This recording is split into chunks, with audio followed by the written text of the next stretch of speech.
Bueno, soy Claudio Lozano, de Unidad Popular. Quiero decirles que nosotros nos sentimos absolutamente expresados en este tipo de proyecto. Creemos que, en primer lugar, desnuda falacias que hay dando vuelta permanentemente. Ustedes habrán escuchado más de una vez hablar de la restricción externa de la Argentina como modo de explicarnos un conjunto de calamidades. Y la verdad que es difícil pensar la restricción externa de un país que desde hace 50 años no hace otra cosa que exportar dólares.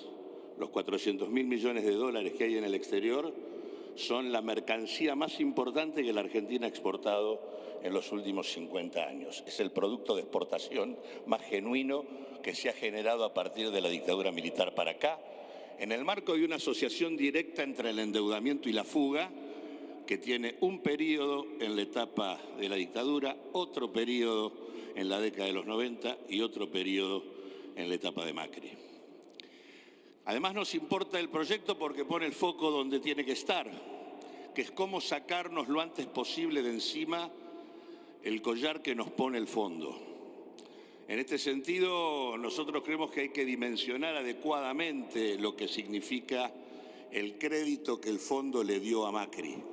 Desde nuestro punto de vista, no fue un crédito más, no fue un crédito stand-by tradicional, no fue solamente para sostener a Macri, sino que fue para controlar a la Argentina y su futuro, para obligar a que el gobierno que seguía tuviera que discutir con el fondo y con los Estados Unidos el rumbo.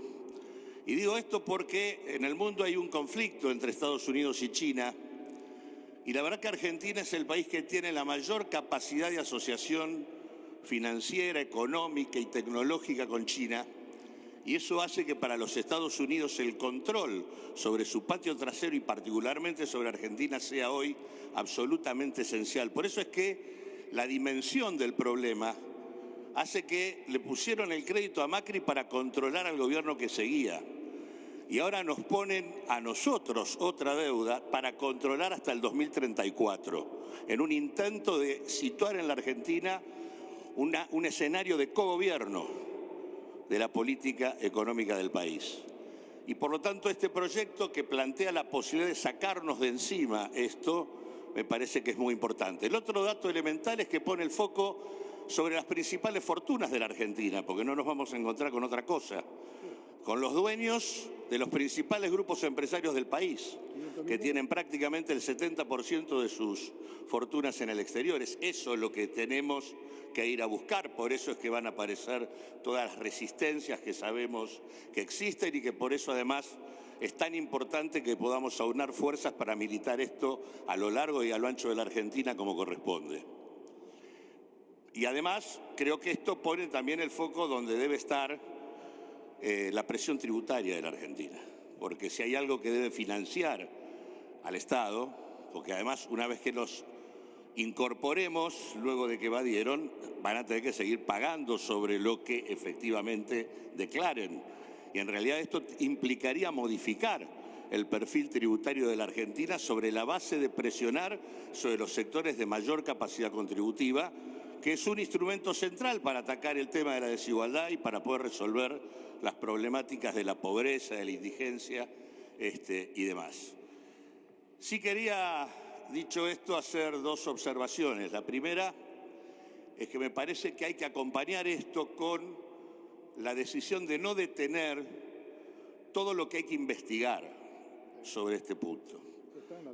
Yo no sé en qué estado está la Comisión Bicameral de Seguimiento de la Deuda acá en el Congreso, pero sí creo que hay presentados 4 documentos del Gobierno Nacional, del Estado Nacional, el documento del Banco Central, el documento de la Oficina Anticorrupción, el documento de la Sindicatura General y el de la Procuración del Tesoro. Son 4 documentos que demuestran con absoluta claridad el cúmulo de ilegalidades, de ilícitos y de irregularidades que efectivamente existieron en el marco de la toma de deuda por parte de Macri que habilitarían a que el Poder Ejecutivo declare nula esa deuda.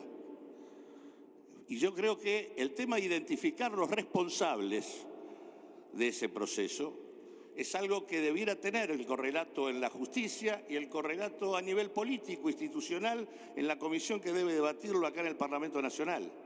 Porque creo que además eso permite, este tipo de proyectos permite un proceso político que nos devuelve perspectiva. Porque resulta insólito encontrar hoy en las encuestas que de repente la gente sienta o piense que la deuda la creamos nosotros. Esto es una falla nuestra, no es otra cosa. Y politizar este debate me parece que es absolutamente imprescindible. Por eso es que yo diría que sería muy importante habilitar la tarea de la bicameral, tomando la documentación ya existente que demuestra las ilegalidades, y también creo que hay que tomar el camino de la discusión con el Fondo y la denuncia internacional. El Fondo, cuando nos prestó a nosotros, cometió 3 ilegalidades simultáneas. La primera, no nos podía prestar porque somos un país en situación de fuga de capitales. La segunda, porque aún prestándonos no nos podría haber prestado más de 22.000 o 23.000 millones de dólares, porque Argentina, en función de la cuota que tiene un tope crediticio. Nunca nos podrían haber prestado 57.000 ni 44.500 millones. Y tercero, el fondo, al ver que un dólar entra por una ventanilla y sale por otra, debería haber interrumpido la asistencia financiera. El fondo no cumplió con nada de las recomendaciones, normas, reglamentos que debería haber cumplido. Es razonable que la Argentina lleve el caso del fondo a Naciones Unidas. Nosotros tendríamos que discutir que no tenemos que pagar más que el crédito que nos deberían haber dado. Nunca 44.500, de mínima sería 22.000, 23.000, con lo cual nos sacaríamos mucho más rápido este tema de encima y eliminarían las sobrecargas de intereses que casualmente se cobran porque en realidad debemos más de lo que efectivamente podríamos haber recibido. Esa es una observación. Darle manija a las investigaciones judiciales, políticas y a la presentación a nivel internacional. Y la segunda cosa que quiero sí plantear, en función de lo que dijo el propio senador Parrilli, que esto no es un tema de Argentina, el tema de los fondos fugados, este tema viene hace rato. Es más, el blanqueo que hizo Macri estuvo apurado porque le estaban poniendo tiempos a los que tenían los fondos en el exterior para que los declarasen. Macri habilitó el blanqueo con la posibilidad de que tuvieran un conjunto de beneficios y que al mismo tiempo pudieran declarar y dejar el dinero en el exterior, casualmente porque venía un proceso de cooperación internacional en la búsqueda de los fondos fugados. Una parte importante de esto se declaró y en realidad otra parte se fugó hacia Estados Unidos, Reino Unido y guaridas fiscales que no entraron en ese proceso de cooperación. Por esto que digo es que tengo la impresión, el proyecto está perfecto porque va sobre lo no declarado, pero tengo la impresión que cuando vayamos sobre los que fugaron en este periodo, nos vamos a encontrar con muchos que declararon, pero a pesar de que declararon, no pagaron en relación a la renta financiera extraordinaria que obtuvieron en el marco del carry trade y de la especulación financiera que se realizó. Cuando la Oficina Anticorrupción dice que en mayo del 2018 había 44.500 millones de dólares en LEVAX de inversores que no podían salir porque la Argentina no tenía los dólares suficientes y por eso se va al fondo y entra ese dinero, la identidad de muchos de ellos puede mostrarnos que declararon, porque como era legal todo, como les habían abierto el blanqueo, es posible que esté. Yo creo que este proyecto, así como está perfecto.